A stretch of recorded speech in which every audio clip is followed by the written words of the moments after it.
Right?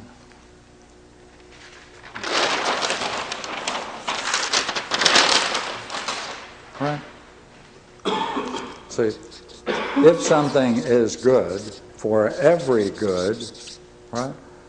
Every good, if there is a good, necessarily then what shares in it, to the degree that it shares in it, it unifies what shares in it. That is, if there's a relationship between the good and the one. If they are identical, just work down on the assumption for a moment they're identical. Therefore, it would follow, would it not? Every good, therefore, must necessarily unify whatever shares in it. And if it shares in it and therefore is unified, to that degree it is becoming good. To that degree it's unified. And therefore all union must necessarily be good, because it must follow, therefore, if it unifies from the good, therefore all union must be good. Right? And if what unifies is good, and all union is good, therefore there's going to be an identity between the idea of the good and the one. Right? For if indeed, you can go further, you can say, if indeed the good brings about the wholeness of all beings, if that's what it does, but what makes good, pardon me, if the good brings about the wholeness of all beings, but what makes whole is the one, because from the idea of one, you have one, oneness, unity, wholeness, whole. Therefore, if the good brings about a wholeness, but what makes whole is the one, then the good for those it is present to, right, for those it is present to or shares in it, to that very degree it makes it one, since unifying is a quality of one. Right? I mean, this is Platonic reasoning. I hope I'm not going, we're going together, I presume.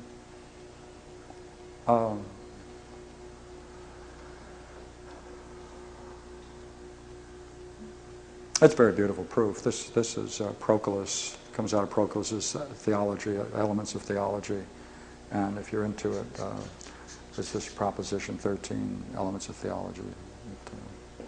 Take the other side, and if the one on the other part brings together,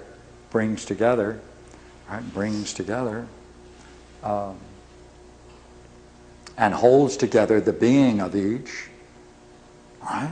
So that's the other side of it. If it brings together and holds together the being of each, then to that degree it perfects it. Right? It must perfect it, because by holding it together and bringing it together, if we're going to say there's an identity, and that bringing it together and holding it together, it must be a perfection. That perfection must be that it makes it therefore good.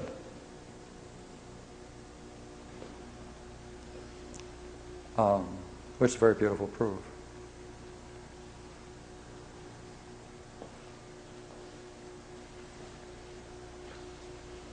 So now back, all right?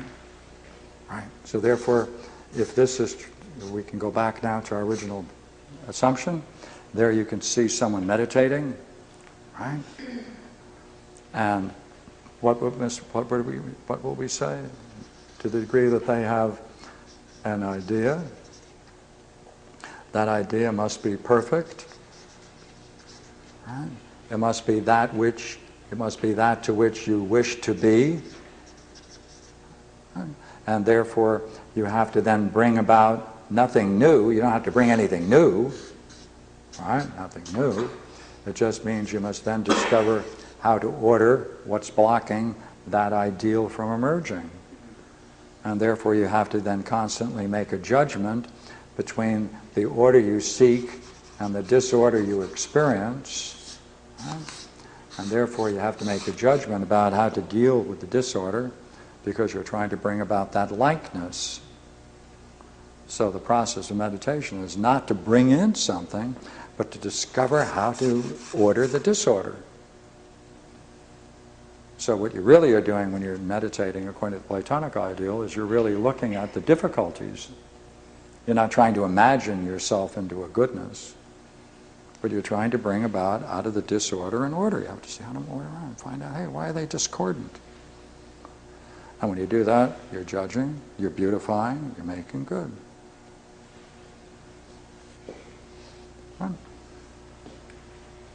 Thank you. I think I've ran out of gas.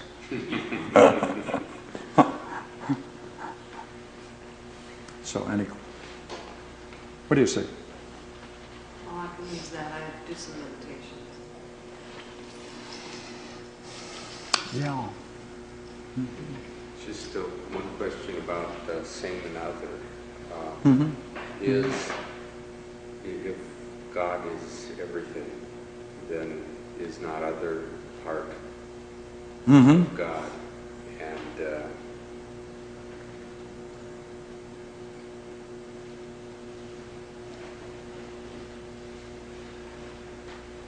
then is other considered likeness? Well, you have a great question. You see, because in the Timaeus, what few people get to is that issue. So you have a great one. If I understand your question, let me give it back to you, make sure. Then where did the disorder come from? Yeah. Right, where did the disorder come from?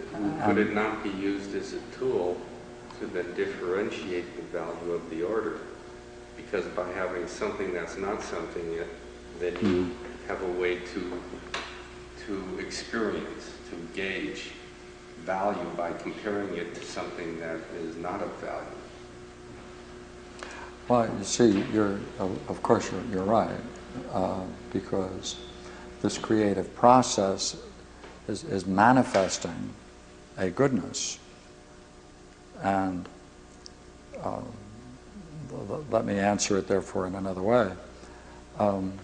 In Neoplatonic literature, this disorder, there are four fundamental elements: air, water, earth, fire. But they're principles of that. They're not the things themselves. And each one of these elements has a geometrical shape. Each one of them has an intrinsic order, but they are scattered in a multiplicity. There's no order brought among them, among the way in which they combine. But the elements themselves have a high degree of order. They're all organized in terms of geometric principles. So therefore, the question in this literature is, okay, now, what is the very substance of this disorder? And you have to read the Timaeus carefully for that. And it's really lovely because in one place, he doesn't tell you what it is, but he'll tell you what it's like. And he says it's like gold. It's like gold. Shiny, brilliant. It's like gold. So you might ask, wait a minute, that's rather strange. Yeah, well, it can be disordered. Gold can be disordered, or something like gold can be disordered, scattered. Right? So what he's doing is bringing it into order. Now, the reason that's so interesting is that the idea of being in the Republic, with a capital B, the very substance of the nature of reality, is when it is experienced as the most brilliant light of being, numinosity or luminosity, depending upon which theology you're in. But and that experience of divine radiance, therefore, is very akin, therefore, to the very structure of the substance of reality before the ordering. So the theological interesting question is, does that mean, therefore, it's all God? And he just brought about himself? He brought about an intrinsic order within his